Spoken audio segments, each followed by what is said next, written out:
Abra sua Bíblia no livro de Eclesiastes. Eclesiastes, capítulo 1, a partir do verso de número 12. Nós vamos ler Eclesiastes, capítulo 1, verso 12, até o final do capítulo 2, tá? Eu peço que você se conecte comigo. O texto é um texto extenso, mas que a gente precisa ler.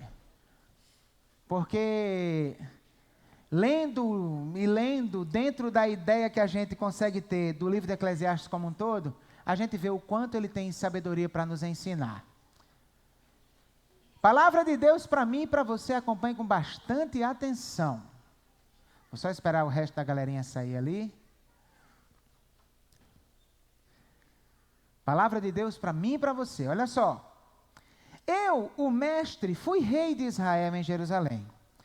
Dediquei-me a investigar e a usar a sabedoria para explorar tudo que é feito debaixo do céu. Que fardo pesado Deus pôs sobre os homens. Tenho visto tudo que é feito debaixo do sol. Tudo é inútil, é correr atrás do vento. O que é torto não pode ser endireitado. O que está faltando não pode ser contado. Fiquei pensando, eu me tornei famoso e ultrapassei em sabedoria todos os que governaram Jerusalém antes de mim. De fato, adquiri muita sabedoria e conhecimento. Por isso me esforcei para compreender a sabedoria, bem como a loucura e a insensatez. Mas aprendi que isso também é correr atrás do vento. Pois quanto maior a sabedoria, maior o sofrimento. E quanto maior o conhecimento, maior o desgosto. Eu disse a mim mesmo, venha, experimente a alegria, descubra as coisas boas da vida, mas isso também se revelou inútil. Concluí que o rir é loucura e a alegria de nada vale. Decidi entregar-me ao vinho e à extravagância, mantendo, porém, a mente orientada pela sabedoria. Eu queria saber o que vale a pena debaixo do céu, nos poucos dias da vida humana. Lancei-me a grandes projetos, construí casas e plantei vinhas para mim. Fiz jardins e pomares e neles plantei todo tipo de árvore frutífera. Construí também reservatórios para irrigar os meus bosques verdejantes. Comprei escravos e escravas e tive escravos que nasceram em minha casa. Além disso, tive também mais bois e ovelhas do que todos os que viveram antes de mim em Jerusalém. Ajuntei para mim prata e ouro, tesouros de reis e de províncias. Servi-me de cantores e cantoras e também de um harém, as delícias dos homens. Tornei-me mais famoso e poderoso do que todos os que viveram em Jerusalém antes de mim, conservando comigo a minha sabedoria. Não me neguei nada que os meus olhos desejaram. Não me recusei a dar prazer algum ao meu coração. Na verdade, eu me alegrei em todo o meu trabalho. Essa foi a recompensa de todo o meu esforço. Contudo, quando avaliei tudo que as minhas mãos haviam feito, e o trabalho que eu tanto me esforçara para realizar, percebi que foi tudo inútil, foi correr atrás do vento. Não há nenhum proveito no que se faz debaixo do sol. Então, passei a refletir na sabedoria, na loucura e na insensatez. O que pode fazer o sucessor do rei, a não ser repetir o que já foi feito? Percebi que a sabedoria é melhor que a insensatez, assim como a luz é melhor do que as trevas. O homem sábio tem olhos que enxergam, mas o tolo anda nas trevas. Todavia, percebi que ambos têm o mesmo destino. Aí fiquei pensando, o que acontece ao tolo também me acontecerá. Que proveito eu tive em ser sábio? Então eu disse a mim mesmo, isso não faz o menor sentido. Nem o sábio nem o tolo serão lembrados para sempre. Nos dias futuros, ambos serão esquecidos. Como pode o sábio morrer como o tolo morre? Por isso, desprezei a vida, pois o trabalho que se faz debaixo do sol pareceu-me muito pesado. Tudo era inútil, era correr atrás do vento. Desprezei todas as coisas pelas quais eu tanto me esforçara debaixo do sol, pois terei que deixá-las para aquele que me suceder. E quem pode dizer se ele será sábio ou tolo? Todavia, terá domínio sobre tudo o que realizei com o meu trabalho e com a minha sabedoria debaixo do sol. Isso também não faz sentido. Cheguei ao ponto de me desesperar por todo o trabalho no qual tanto me esforcei debaixo do sol. Pois um homem pode realizar o seu trabalho com sabedoria, conhecimento e habilidade, mas terá que deixar tudo o que possui como herança para alguém que não se esforçou por aquilo. Isso também é um absurdo e uma grande injustiça. Que proveito tem o homem de todo o esforço e de toda a ansiedade com que trabalha debaixo do sol? Durante toda a sua vida, seu trabalho é pura dor e tristeza. Mesmo à noite a sua mente não descansa. Isso é absurdo. Para o homem, não existe nada melhor do que comer, beber e encontrar prazer em seu trabalho. E vi que isso também vem da mão de Deus. E quem aproveitou melhor as comidas e os prazeres do que eu? Ao homem que o agrada, Deus dá sabedoria, conhecimento e felicidade. Quanto ao pecador, Deus o encarrega de ajuntar e armazenar riquezas para entregá-las a quem o agrada. Isso também é inútil. É correr atrás do vento. Queridos, nós estamos hoje no segundo episódio da nossa série Mais que um Vapor. Estamos estudando o livro de Eclesiastes. E o título do nosso episódio de hoje é... Perdão, queridos, eu abri a mensagem errada aqui. O título do episódio de hoje é Compreensão ou Satisfação? Eis a questão. Feche seus olhos, curve sua cabeça e vamos orar mais uma vez. Deus, nós precisamos do Senhor. Nós precisamos que o Senhor fale. Eu preciso muito do Senhor, porque eu não tenho o que dizer. Nem ninguém aqui está nem um pouco interessado no que eu tenho a dizer. Mas a gente quer ouvir a voz do Senhor. Então, meu Deus, me usa nesse momento.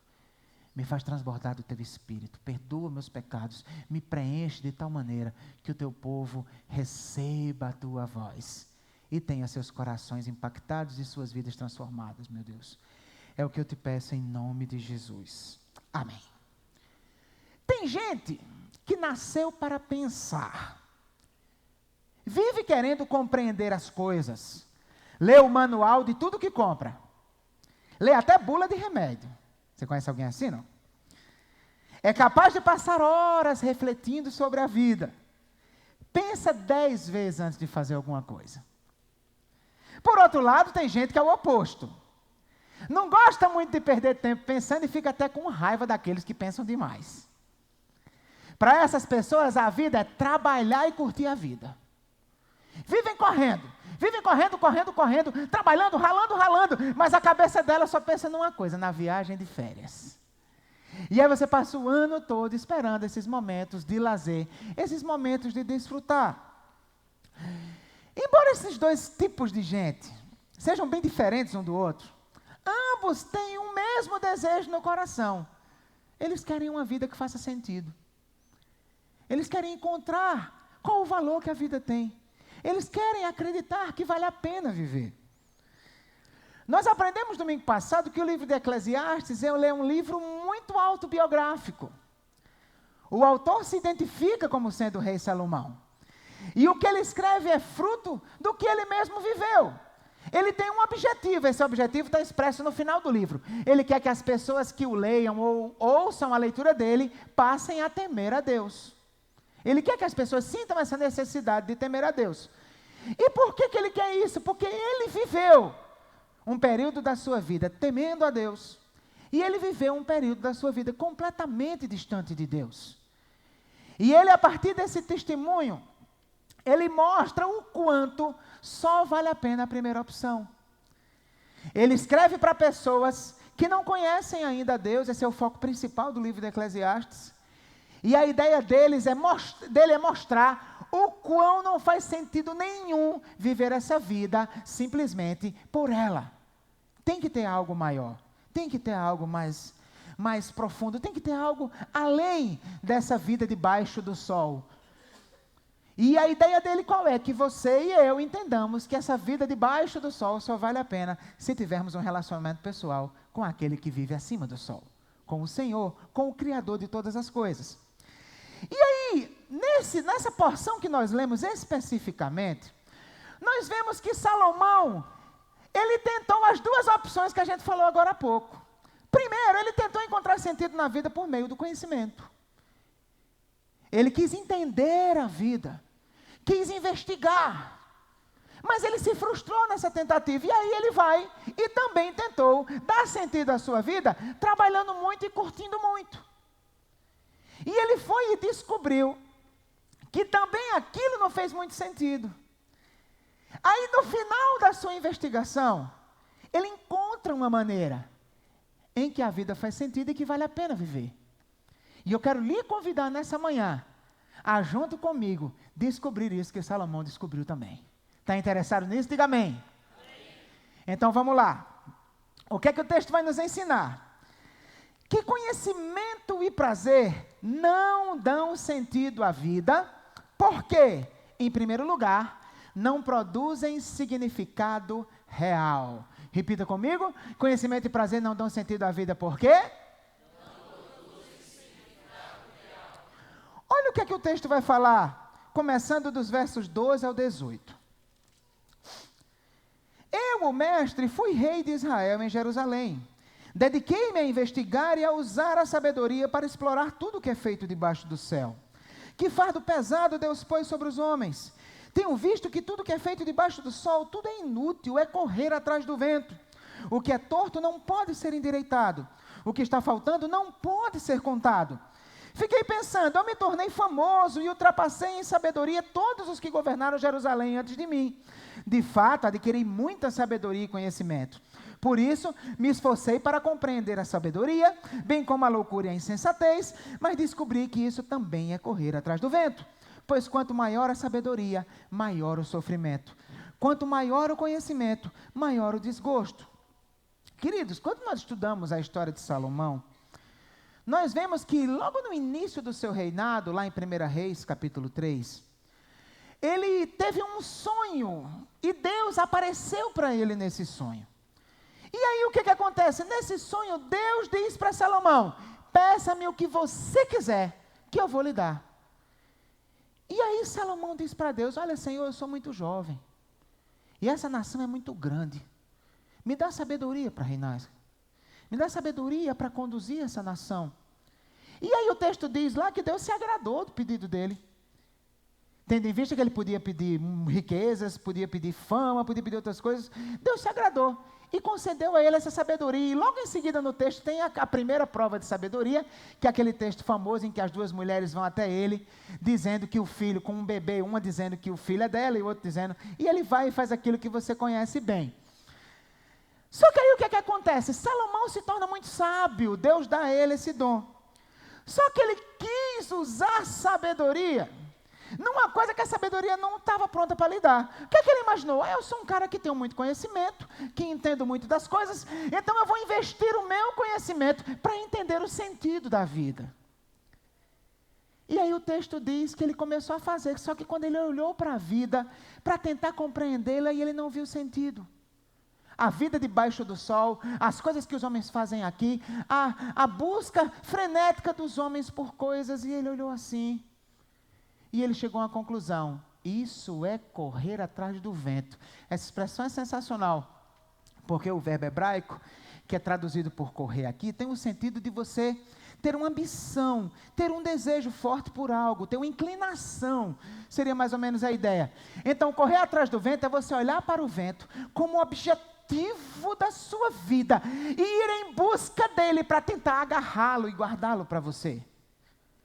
Nas palavras da presidente Dilma, de repente, estocar vento, né?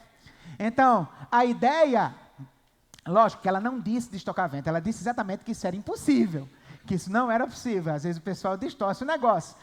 Mas só pegando essa ideia que você tem na cabeça e fiz você rir um pouquinho, mas você já imaginou alguém ter como sonho maior guardar vento para si? Isso é uma corrida inútil. Aí Salomão vê essa corrida inútil e diz, não dá para entender isso. Tentar entender isso é tentar pegar um pau torto e endireitar.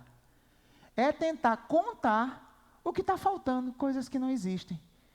E aí ele expressa a frustração dele, dizendo, olha, quanto maior o conhecimento, maior o desgosto. Dancei, não alcanço o que eu quero. Aí o que é que ele foi fazer? Aí ele parte para outra ideia, a partir do capítulo 2, verso 1, até o verso de número 11. Eu disse a mim mesmo, venha, experimente a alegria, descubra as coisas boas da vida, mas isso também se revelou inútil. Concluí que o rir é loucura e a alegria de nada vale. Decidi entregar-me ao vinho e à extravagância, mantendo, porém, a mente orientada pela sabedoria. Eu queria saber o que vale a pena debaixo do céu. Nos poucos dias da vida humana, lancei-me a grandes projetos. Construí casas e plantei vinhas para mim. Fiz jardins e pomares e neles plantei todo tipo de árvore frutífera. Construí também reservatórios para irrigar os meus bosques verdejantes. Comprei escravos e escravas. Tive escravos que nasceram em minha casa. Além disso, tive também mais bois e ovelhas do que todos os que viveram antes de mim em Jerusalém. Ajuntei para mim prata e ouro, tesouros de reis e de províncias. Servi-me de cantores e cantoras, e também de um harém, as delícias dos homens. Tornei-me mais famoso e poderoso do que todos os que viveram em Jerusalém antes de mim, conservando comigo a minha sabedoria. Não me neguei nada que os meus olhos desejaram. Não me recusei a dar prazer algum ao meu coração. Na verdade, eu me alegrei em todo o meu trabalho. Essa foi a recompensa de todo o meu esforço. Contudo, quando avaliei tudo que as minhas mãos haviam feito, e o trabalho que eu tanto me esforçara para realizar, percebi que tudo foi inútil. Foi correr atrás do vento. Não há nenhum proveito no que se faz debaixo do sol. Queridos, o que é que Salomão fez? Já que o conhecimento não me dá o sentido para a vida, eu vou curtir. Vou partir para a curtição. Só que a ideia dele partir para a curtição não é, vou curtir por curtir. Ele foi curtir na esperança de que com isso encontrasse esse sentido. Por isso que ele tem a expressão aqui, que quando a gente lê não entende bem, né? Mas mantive a mente orientada pela sabedoria. Como é que alguém se derrama no vinho, se derrama nas festas e mantém a sabedoria? Mas o conceito, a ideia de sabedoria aqui, não é tanto aquela ideia de provérbios, de você receber de Deus orientação para cada coisa na vida. Não, é mais no sentido de uma investigação mesmo, numa busca por sentido, numa busca por compreensão. Então, ele quis encontrar sentido para a vida, curtindo. Aí ele fez vinho, fez festas, montou um império, trabalhou para caramba, porque Salomão não admite a possibilidade de você curtir a vida na vagabundagem. Ele pensa em alguém que curte, mas como fruto do seu trabalho. Então, o que é que acontece? Ele monta um império muito grande. E aí, resultado, ele tem riqueza. Ele tem escravos. Ele desfruta das artes, né? Tem cantores, cantoras à sua disposição. Ele curte as artes. Ele curte o sexo. Tem um harém de 1000 mulheres. Até que aquilo produziu alguma alegria para ele. Mas quando ele parou para tentar encontrar o sentido pelo qual ele tanto buscava, aquilo também não produziu sentido para ele. Queridos, nada é mais gritante no coração do homem do que essa busca por sentido. Nós vivemos cumprindo rotinas, muitas rotinas até boas, louváveis. Mas o nosso coração se recusa a aceitar que a vida se resume a isso. E aí, nesse desespero por significado, uns vão pensar, outros vão correr, buscando encontrar esse significado. Eu, antes de me converter, não era muito de pensar não, tá? Quando eu me converti, Deus mudou esse eixo na minha vida. Mas antes eu não era de pensar, eu não gostava de ler nem nada, o meu negócio era curtir. E eu experimentei muita coisa. Então, assim, eu me lembro, eu preparando essa mensagem, me lembrei da primeira vez que eu fui para um carnaval fora de época. Acho que eu tenho uns 16 anos, mais ou menos. Fui com meu irmão mais velho, 2 primos mais velhos também, na cidade de Campina Grande, na Paraíba, era Micarande. E aí, resultado, como a gente não tinha dinheiro para comprar abadá, esses negócios, a gente só ia para um lugar para ficar vendo os tios passar lá, né? Aí, olha a ideia, a famosa pipoca, né? Só que aí, olha a ideia. Meu irmão comprou uma garrafa de cachaça, colocou dentro de uma vasilha com 4 pastilhas house, para a pastilha house saborizar a cachaça. E lá ia a gente para esse negócio, tomando cachaça lá para ficar... Lá para as tantas, e eu como era muito novo, eu não bebia muito ainda. Eu bebia alguma coisa, mas era pouco. Lá para as tantas eu olho, está meu irmão embriagado, chorando. Está meu primo embriagado, dormindo no chão. E eu, no alto dos meus 16 anos, me perguntei, o que danado eu estou fazendo aqui? Querido, se você não é muito de pensar e está buscando sentido para a sua vida, nos momentos de lazer, talvez você não vá para esbórnia como eu fui. Mas de repente você passa o ano todo esperando esses momentos. Eu quero lhe dizer, você pode ir para onde for, fazer a viagem que for, possuir o que for, nada disso vai dar significado à sua vida. Ou talvez você queira pensar, conhecer, compreender. Você pode ler os livros que lê, pode fazer mestrado, doutorado, 10 doutorados. Mas quando a questão é o significado da existência humana, a mente humana é incapaz de encontrar. Isso tudo vai resultar em angústia. Precisa existir algo maior. Precisa existir algo que dê sentido às coisas que você pensa. E algo que dê sentido a essa correria toda que você corre. Conhecimento e prazer não dão sentido à vida porque, em primeiro lugar, não produzem significado real. Segunda coisa, conhecimento e prazer não dão sentido à vida porque não resultam em recompensa real. Repita comigo, por favor, vamos dizer juntos, os dois. Conhecimento e prazer não dão sentido à vida, por quê? Não produzem significado real. Não resultam em recompensa real. Vamos dar uma olhada agora nos versos do 12 ao 16. Então, passei a refletir na sabedoria, na loucura e na insensatez. O que pode fazer o sucessor do rei, a não ser repetir o que já foi feito? Percebi que a sabedoria é melhor que a insensatez, assim como a luz é melhor do que as trevas. O homem sábio tem olhos que enxergam, mas o tolo anda nas trevas. Todavia, percebi que ambos têm o mesmo destino. Aí fiquei pensando, o que acontece ao tolo também me acontecerá. Que proveito eu tive em ser sábio? Então eu disse a mim mesmo, isso não faz o menor sentido. Nem o sábio, nem o tolo serão lembrados para sempre. Nos dias futuros, ambos serão esquecidos. Como pode o sábio morrer, como o tolo morre? O que é que acontece? Salomão estava buscando o quê? Buscando o sentido da vida. Primeiro, se debruçou no conhecimento. Se debruçou em tentar compreender. Se frustrou. Porque percebeu que estava tentando endireitar um pau torto. Estava tentando fazer uma conta sem saber quanto ia contar.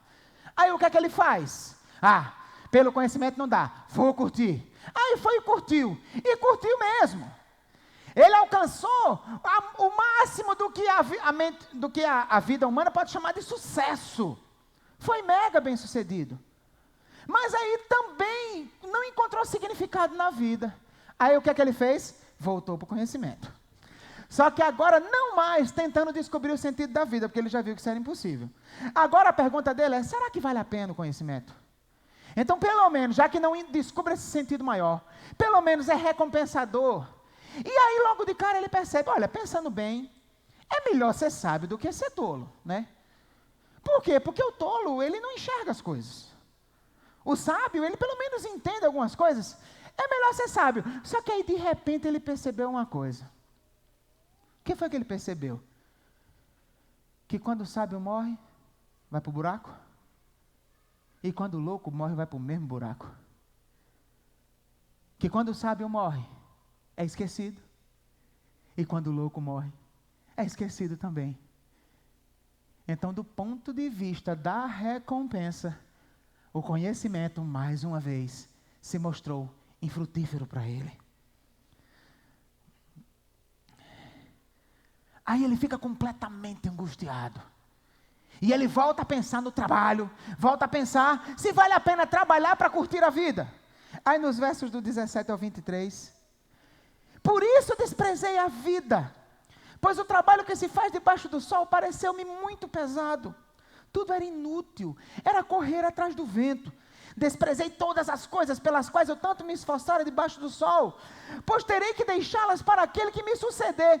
E quem pode dizer se ele será sábio ou tolo? Todavia, terá domínio sobre tudo o que realizei com o meu trabalho e com a minha sabedoria debaixo do sol. Isso também não faz sentido. Cheguei ao ponto de me desesperar por todo o trabalho no qual tanto me esforcei debaixo do sol. Pois um homem pode realizar o seu trabalho com sabedoria, conhecimento e habilidade, mas terá que deixar tudo o que possui como herança para alguém que não se esforçou por aquilo. Isso também é um absurdo e uma grande injustiça. Que proveito tem um homem de todo o esforço e de toda a ansiedade com que trabalha debaixo do sol? Durante toda a sua vida, seu trabalho é pura dor e tristeza. Mesmo à noite, a sua mente não descansa. Isso também é absurdo. Queridos, Salomão se decepciona com a sabedoria pela segunda vez. E vai novamente avaliar a sua vida de trabalho para curtir. E ele percebeu que aquilo era muito absurdo mesmo. Por quê? Porque logo o homem morre. E tudo que o homem constrói com sabedoria, com o seu trabalho árduo, vai ficar na mão de outras pessoas, que ele não tem a menor garantia de que vão usar com sabedoria aqueles recursos. Além disso, caramba, a gente trabalha tanto para montar um patrimônio, para deixar para quem não trabalhou nada. Será que vale mesmo a pena isso? Será que criar mesmo sentido nessa vida? Em outras palavras, queridos, Salomão chegou à conclusão que a conta não batia. É sofrimento demais para curtição de menos. Viver correndo, trabalhando para desfrutar da vida é uma conta que não bate. Meu querido, buscar conhecimento humano, querer crescer no trabalho, querer desfrutar de momentos de lazer, essas coisas trazem benefícios para a vida. O texto não nega isso e a Bíblia como um todo valoriza essas coisas. Mas quando você decide fazer de alguma dessas coisas a recompensa da sua vida, aí você vai se frustrar demais. Por quê? Porque nenhuma dessas coisas resiste ao teste da morte. Morreu, fica tudo. Você não leva nada, nenhum patrimônio que você constituiu. Você não leva nenhum livro que leu, nenhum curso que fez, nenhum filme que assistiu, nenhum passeio que fez. Fica tudo. Salomão estava angustiado, porque ele entendeu que passar a vida toda ralando para desfrutar de uma recompensa, e a recompensa se resumir ao que essa própria vida tem para dar, era algo que era pouco para ele. Ele queria algo mais além, ele queria algo que fosse eterno. Queridos, é por isso que a gente vê tanta gente bem-sucedida na vida que é triste, que é infeliz. Eu não esqueço nunca uma cena que eu vi daquela atriz Luana Piovani. Na época, ela estava na novela bombando, sucesso danado. E ela namorava um outro ator lá. E aí o que foi que aconteceu? Eles se pegaram no cacete, quase se matam, foram parar na delegacia. Aí, logicamente, que a imprensa soube disso e foi para a porta da delegacia, né? E aí, resultado, quando ela estava saindo da delegacia, eu me lembro que eu vi essa cena na televisão, o pessoal foi perguntar alguma coisa para ela, e ela vermelha, começou a gritar, me deixem em paz, me deixem em paz. Ela tinha tudo, mas não tinha nada. Ela estava no auge do sucesso, mas ela não tinha paz. Viver focado em sucesso, achando que nisso vai fazer a sua vida ser recompensadora, valer a pena, é um esforço inútil. Viver focado nos momentos de prazer, nos momentos de lazer, também é uma conta que não bate. Porque pensa comigo, você trabalha 6 dias para folgar um, quando folga? E no caso da mulher ainda é pior, porque o dia da folga, se ela não for casada com um cara que tem a compreensão de rachar aí os trabalhos domésticos, aí é que ela vai se ferrar mesmo, porque é só pancada. 6 dias trabalhando e um trabalhando mais ainda.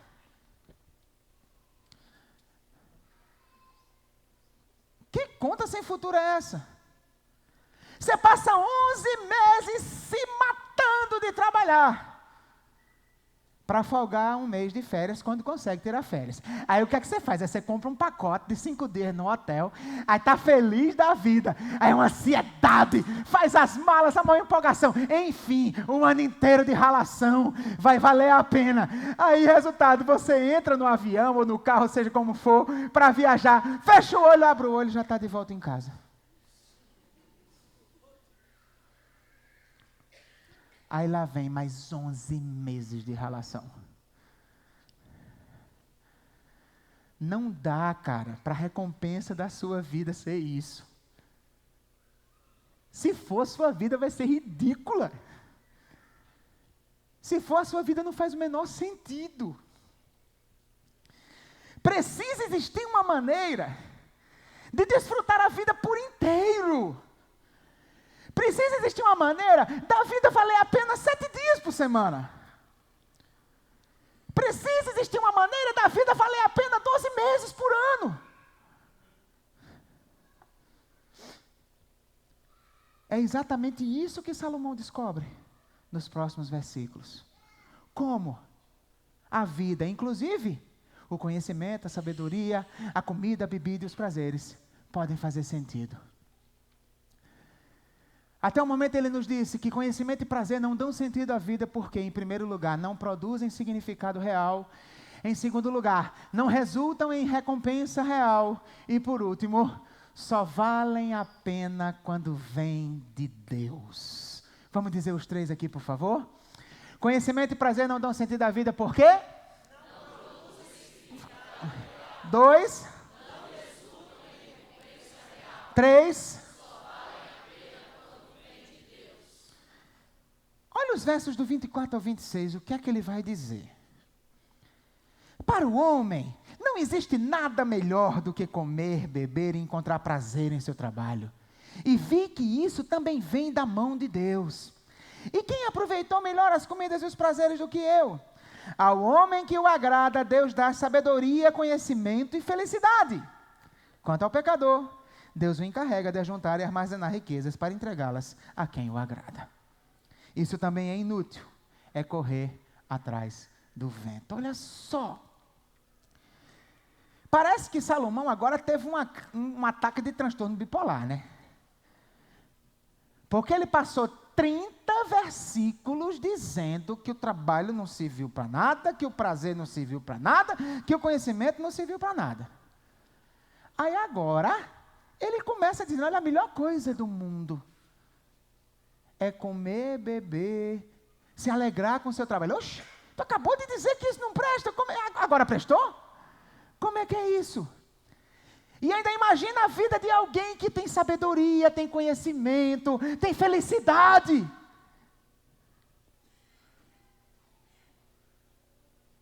Claramente o eixo do texto mudou. E a pergunta é, o que ele considerou nesses 3 versículos que não considerou nos 30 anteriores? A resposta para isso é Deus. Se você olhar nos 30 versículos anteriores, Deus só foi mencionado incidentalmente, em segundo plano, lá no capítulo 1, verso 13, como aquele que colocou um fardo pesado sobre os homens. Só isso. Todos os 30 versículos são Salomão dizendo aquilo que ele buscou com suas próprias forças. Os verbos estão em primeira pessoa. Ele vai dizer, eu busquei, eu construí, eu corri, eu fiz, eu realizei, eu desfrutei, eu pensei, eu disse a mim mesmo. Mas agora, o centro do texto passa a ser Deus. É Deus que dá a comida. É Deus que dá a bebida. É Deus que dá o prazer no trabalho. É Deus que dá a sabedoria. É Deus que dá o conhecimento. É Deus que dá a felicidade. Deus vai ser mencionado 6 vezes no texto, ou nesses 3 versículozinhos, ou pela própria menção da palavra Deus, ou por pronomes que estão relacionados a Ele. Queridos,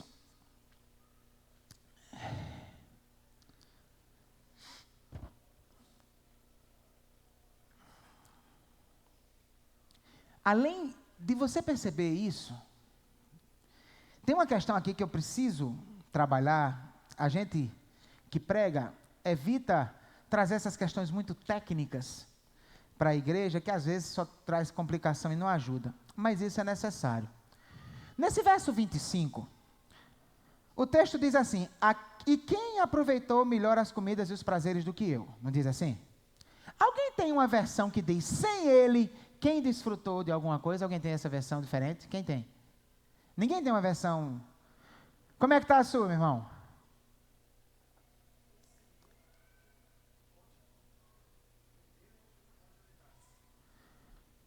Como assim? Ele está falando de que sem mim ou sem ele, né? Por que isso? Porque existe um problema textual aqui nesse versículo. Alguns manuscritos vão dizer, a parte dele, quem desfruta dessas coisas? Outros manuscritos vão dizer, a parte de mim, quem desfruta dessas coisas? Está conseguindo entender? Você sabe que a Bíblia ela não foi escrita em português, ela é uma tradução, e existem vários manuscritos na língua original, tá? E esse problema textual, ele aconteceu por quê? No hebraico, a parte de mim é mimeni. A parte dele é mimenu. Só muda uma letrinha. E o pior, que as letrinhas são muito parecidas. Mimeni termina com iode, que é uma letrinha que faz isso aqui, ó. Tchum. Mimenu termina com outra letra que é só um pouquinho mais comprida para baixo, só isso. Louco, né? Aí alguém, quando foi copiar, escrever na mão, né, e tal. E aí produziu duas tradições textuais. Algumas Bíblias optaram por uma, outras optaram por outra. Nesse caso aqui, me parece que a NVI se enganou. Por quê? Porque o contexto claramente está apontando para que só vale a pena todas essas coisas quando vem de Deus. Que Deus é a fonte da vida. Deus é a fonte da alegria. Deus é a fonte da comida e da bebida. Deus é a fonte de tudo aquilo que a gente tem. Então, a NVI e a Almeida Revista Corrigida vão ter a parte de mim. A Revista Atualizada, a nova tradução na linguagem de hoje, vai ter a parte dele. Tá? Não existe tradução perfeita. Toda ela vai ter alguma coisa que o cara precisou optar e o teólogo vai concordar, vai discordar, enfim. Mas, por que é importante a gente perceber isso? Que se a gente entender dessa maneira, aí fica mais claro ainda o que o texto está querendo dizer. O que é que Salomão fez? Salomão queria encontrar sentido para a vida. Quis encontrar no seu próprio conhecimento, não achou. Se decepcionou, foi para a curtição. Trabalhou muito, curtiu muito, quis encontrar sentido, não encontrou. Se decepcionou, voltou para o conhecimento. Aí no conhecimento se frustrou, porque viu que a recompensa era muito pouca. Ele e o louco ia parar no mesmo buraco quando morresse. Aí volta de novo para o trabalho e percebe que o trabalho é muito louco. Por quê? Porque ele rala pra caramba, para deixar para alguém que não ralou nada. E quantas vezes esse alguém que não ralou nada, por não ter ralado nada, joga tudo fora que o pai deixou? E aí, resultado, ele vê, olha, tá difícil, não faz sentido. Aí, de repente, ele acrescenta um elemento novo no texto. E se porventura os prazeres vierem de Deus, o trabalho vier de Deus, a sabedoria vier de Deus, o conhecimento vier de Deus, aí você descobre uma vida que vale a pena ser vivida. Meu querido, minha querida, somente Deus faz a vida valer a pena. Quando nós enxergamos os prazeres da vida como dádivas dEle, e adotamos a vontade dEle como objetivo maior da nossa existência, tudo passa a fazer sentido. Então entenda, você não está nesse mundo por acaso. Você não é um acidente biológico. Você foi criado por Deus com um propósito. E esse propósito é muito maior do que a mente humana possa perceber, ou de que qualquer coisa que se faça nessa vida possa proporcionar. Você foi criado para a glória de Deus. Você foi criado para se satisfazer nele, se deleitar nele, ser feliz nele. E uma vez que você põe Ele como centro absoluto de tudo que você faz, tudo passa a ter um sabor diferente. Você aprende. O conhecimento fica mais instigante, porque quando você busca o conhecimento, você encontra Deus, vê Deus em todas as coisas. O trabalho se torna mais recompensador, porque mesmo aquela relação difícil, você sabe que é porque Deus lhe deu uma missão para administrar o mundo que é dele. Eu fico pensando, a alegria de alguém que entende, Deus me deu uma missão, vou cuidar dos dentes das suas criaturas que foram feitas à sua imagem e semelhança. Você já pensou isso? Já parou para pensar isso? Já pensou o que é, cara, você fazer carros para melhorar a vida de pessoas que se movem? Você transportar presentes para aqueles que estão ansiosamente esperando?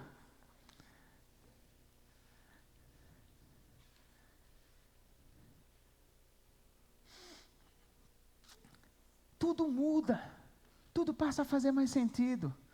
Os prazeres passam a fazer mais sentido, porque você desfruta da vida como dádiva de Deus.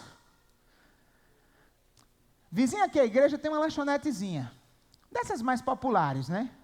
Então, uma lanchonetezinha mais popular, o salgado é mais popular e tudo mais, né? Mas tem uma coisa que essa mulher faz que eu nunca comi igual, o pão de queijo dela. Eu acho que quem faz é o marido dela, se eu não me engano. Eu já perguntei isso uma vez, parece que quem faz é o marido dela, os salgados em geral. O pão de queijo, ele é até meio deformado, porque não é daquele industrializado, né? É daquele que o cara pega uma colherada da massa e põe ali, e não fica aquela coisa redondinha, né? Mas, nossa, quando você põe na boca, é um sapão desse tamanho, ó, R$2. Vez por outra, eu vou lá, compro um para mim, um para o Nilber, e aí pego um cafezinho que a Nadir faz, que é top também. E aí, meu amigo, quando eu dou uma mordida naquele pão de queijo, Senhor, eu sei que é teu esse comer, eu quero te agradecer. Meu Deus, que coisa boa. Aí o cheiro do café. Ai, aí o golinho do café, porque pão de queijo e café foram feitos um para o outro. Meu querido, quando você descobre Deus como o autor da vida e aquele que lhe dá tudo que a vida tem para dar, você precisa aprender a desfrutar dela. Você que é crente, você precisa aprender a desfrutar da vida. Curtir o prazer de comer. Ter prazer num filme, ter prazer numa boa música, ter prazer numa viagem, ter prazer em mergulhar numa piscina num dia de calor, ter prazer em olhar o mar, ter prazer em olhar as montanhas, ter prazer em acender uma lareira num dia gelado, numa montanha e aí assar ali um marshmallow e tudo mais, e estar com a família e celebrar. Quando você entende isso, tudo isso se transforma em culto, se transforma em adoração. Uma fatia de pizza vira adoração, um hino de louvor ao nosso Deus.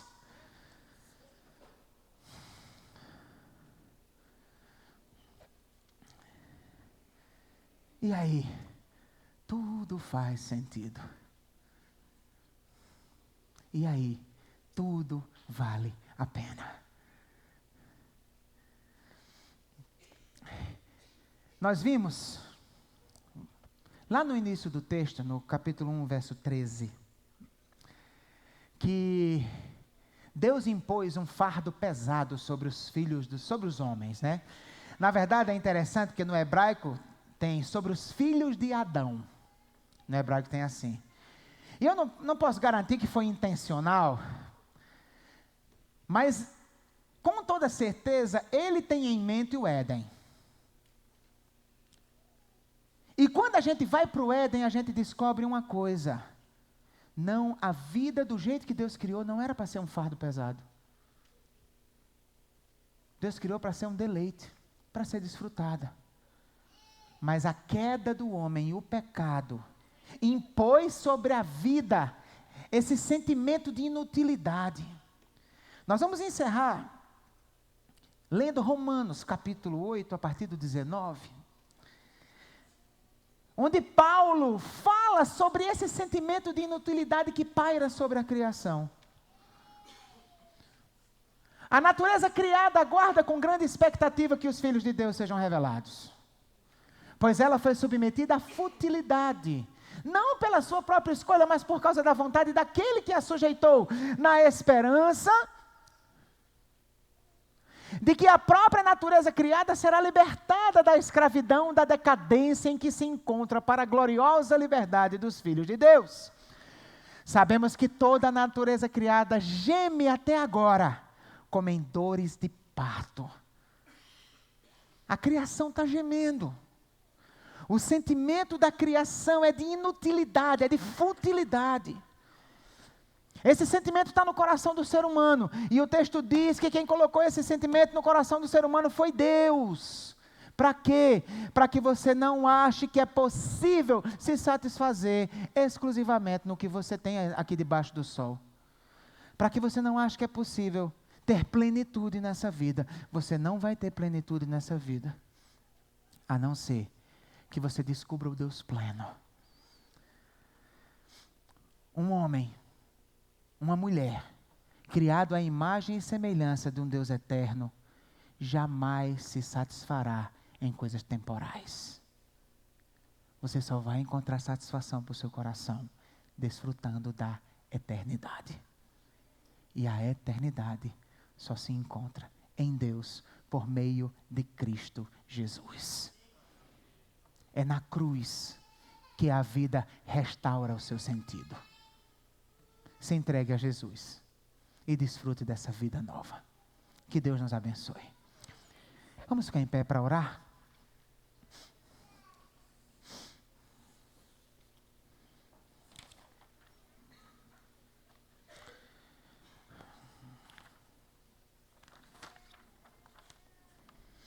Feche seus olhos, curva sua cabeça.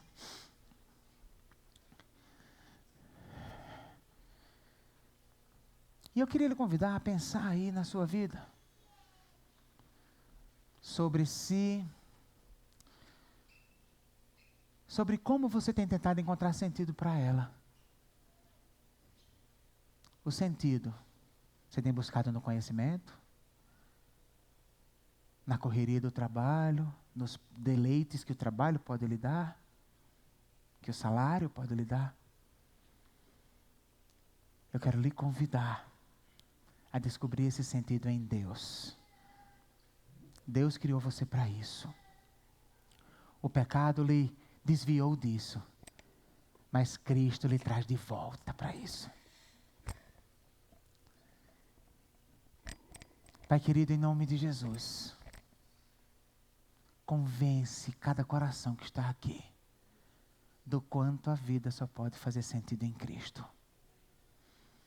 Derrama da tua graça sobre eles. Quero pedir a tua bênção de forma especial para aqueles que estão nos visitando, de maneira que eles entendam isso, e ao entenderem isso, se entreguem a isso, para desfrutar disso. Quero te pedir também por aqueles que já te conhecem, mas que têm constantemente sofrido o sentimento de futilidade, de inutilidade em sua vida. Por quê? Porque o seu coração se desviou e tem tentado encontrar sentido para a vida nessa própria vida, quer seja no conhecimento, quer seja no lazer. Traz de volta para ti, Senhor, para que tanto o conhecimento quanto o lazer sejam gostosos, para que cada coisa dessa vida seja gostosa, e que a gente possa desfrutar 7 dias por semana, 12 meses ao ano, e por todo o tempo que nós vivermos, uma vida que vale a pena, porque a recompensa não se acaba na morte, a recompensa é eterna. Abençoa, Pai, te revela, é o que eu te peço em nome de Jesus. Amém, Senhor. Você pode se assentar só mais um pouquinho, por favor? Porque nós teremos agora um momento especial, tá? Em homenagem aos pais. Agora não, pode deixar.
Você me ensinou a amar a Deus. Pai, você me ensinou a amar o que Ele ama e a não ter nenhuma outra ambição na vida, a não ser cumprir a vocação que Ele nos entregou, de sermos servos, de sermos santos, de sermos simples, sempre verazes, de sermos mansos, perdoadores, de sermos livres, sempre valentes, com um puro coração, com um puro coração.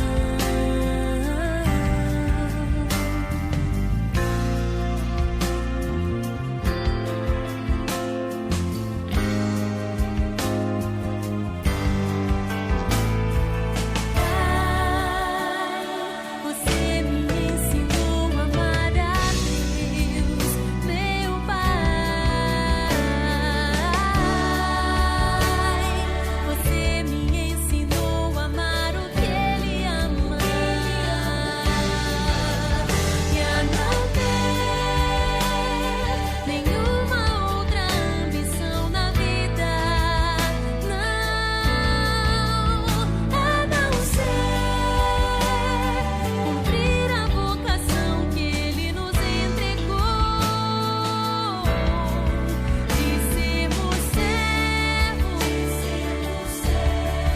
de sermos santos, de sermos simples, sempre verazes, de sermos mansos, perdoadores, de sermos livres, sempre valentes, com um puro coração, com um puro coração.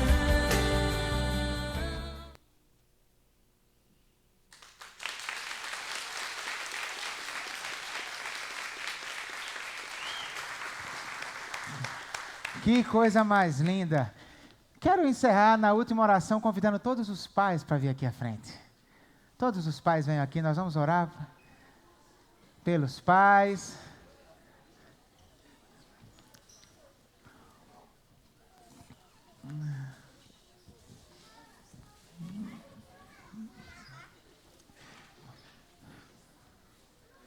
Quem foi que ficou encarregado? Já pode começar.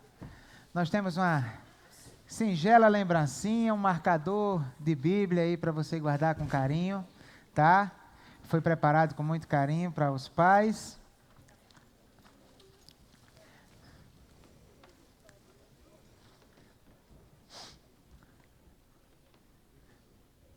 Vamos, meu querido. Tá. Vamos ficar de frente para lá para eles fazerem uma foto bonita aqui da gente? Eu sou pai também. E aí, eu não vou orar, né? Porque eu quero receber a oração também, né? Então, vou pedir a Jaque, que venha, por favor, Jaque, orar pelos pais. Muito obrigado.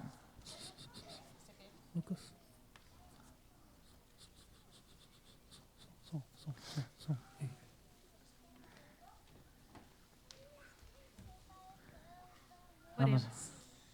Pai Santo, misericordioso Deus, nós estamos gratas, ó Pai, pelo dia de hoje, Deus, porque nós estamos lembrando o quanto esses homens são importantes nas nossas vidas, o quanto eles têm sido exemplo de homens. Deus, muito obrigada pela vida de cada pai aqui, Jesus. Pai, que o Senhor derrame graça e misericórdia sobre a vida deles, Deus, que constantemente, ó Pai, eles venham entender que a Tua palavra é luz para os seus pés, ó Pai, que eles venham ensinar as suas famílias como homens de Deus, ó Pai, que seja sempre se espelhando no Teu exemplo e na Tua palavra, que eles possam educar as suas famílias, cuidar das suas esposas, dos seus filhos.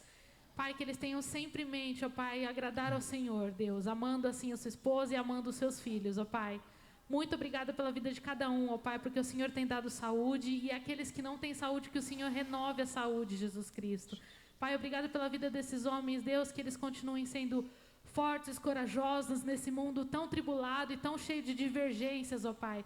Que eles possam ser fortes para enfrentar e colocar o Senhor acima de tudo, Deus. Muito obrigada pela vida de cada um. Obrigada por tudo que o Senhor tem cuidado de nós. Obrigada esses dias, que a gente possa aproveitar com cada um desses pais, com os nossos pais, Deus. Abraçá-los e beijá-los e demonstrar todo o amor que nós temos por eles, Deus. Muito obrigada. Em nome de Jesus, amém. E que o amor de Deus, o nosso Pai, a graça do nosso Senhor e Salvador Jesus, a comunhão, as consolações, as orientações e o poder do Espírito Santo de Deus estejam sobre vós e sobre todo o povo de Deus espalhado na face da terra, agora e para todo sempre. Amém. Deus abençoe, que te dê uma boa continuação de domingo, uma ótima semana em nome de Jesus. Parabéns, Pai. Parabéns, meu irmão.